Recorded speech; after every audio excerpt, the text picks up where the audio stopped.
A recent NBC poll found that nearly 61% of Americans regularly live beyond their means, in that they were living paycheck to paycheck. And a whopping 72% of Americans reported feeling as though they are financially insecure. Folks, this is a problem. The question is, what's gotten us into this mess?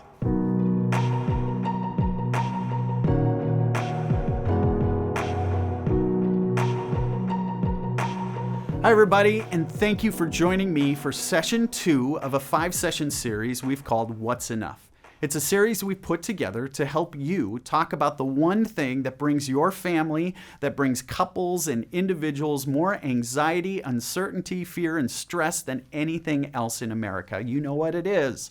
It's your finances. But before we fix the problem, we should probably answer the question, what's gotten us into this mess? And today, I want to suggest there's a little of the prodigal son in all of us. Do you know the story of the prodigal son? It goes like this. In Luke chapter 15, Jesus tells a parable. There was a man who had 2 sons. The younger of them said to his father, "Father, give me the share of my property that will belong to me." So he divided his property between them. A few days later, the younger son gathered all he had and traveled to a distant country, and there he squandered his property in dissolute living. When he had spent everything, a severe famine took place throughout that country, and he began to be in need. So he went and hired himself out to one of the citizens of that country, who sent him to his fields to feed the pigs. He would gladly have filled himself with the pods that the pigs were eating, but no one gave him anything. This story Jesus tells is often called the story of the prodigal son, because the word prodigal literally means one who wastes money. The truth is, most of us struggle with this very same habit.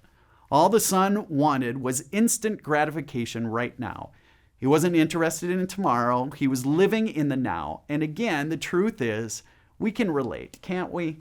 We struggle because we're only thinking about today. 50% of all Americans have less than $25,000 set aside for retirement. And 27% of us have no savings to speak of. For most Americans, when we sit down to pay our bills at the end of the month, we find ourselves scratching our heads like the prodigal son and asking, where did it all go? We're prodigals, aren't we? We find all kinds of ways to waste money. For example, does anyone struggle with this? Impulse buying. Raise your hand if you're guilty. Come on.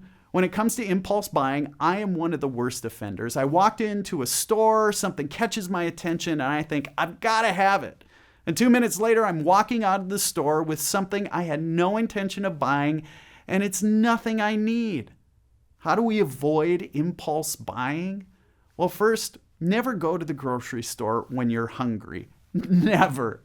But second, make a list before you go to the store and stick to it. If you see something else you want, well, just write it down and save it for your next shopping trip. Here's another way many of us waste a lot of money: eating out. Think about this. The average American family eats out 4 times a week. If you were to take your family of 4 out to eat 4 times a week for an entire year, get this, that would cost you $15,000 every year. Now, I'm not suggesting that you shouldn't eat out, but with the cost of eating out increasing by almost 10% over last year, maybe it's time we rein things in a bit. The truth is, to some extent, we all have a little of the prodigal son in us. And because of that, managing our finances, it fills us with anxiety, uncertainty, fear, and stress. So as we close today, I want you to think about these couple of questions. What are your prodigal son tendencies? Where do you find yourself wasting money? And secondly, what tactics have you used or will you use to curb those tendencies?